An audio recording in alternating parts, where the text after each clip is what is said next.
కన్న పెగుముడి పోలే మన ఇరుముడి బంధమో కన్న కలలన్నీ నెరవేర్చే తండ్రి వైతివో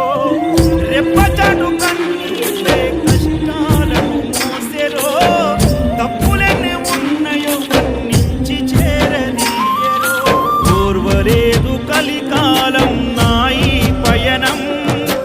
ఆపలేదు పలికిన నోరారా శరణం కాళ్ళు కాలిపోయినా సీమునెత్తురొచ్చినా సల్లసెమటలు పట్టే సొమ్మసిల్లినా కనిపిస్తే చాలు అంటూ ఆ కలిని మరిచిపోతూ కొడుకును జైలు పట్టిపోతే నాకు రాదు కొడుకును ఖచ్చితంగా జైలు పట్టి ఎంత దూరమో నీ చెంత చేర పోలీస్ పరంగా అయితే ఏ తల్లికి అన్యాయం జరగకుండా మీరు చూసుకోండి.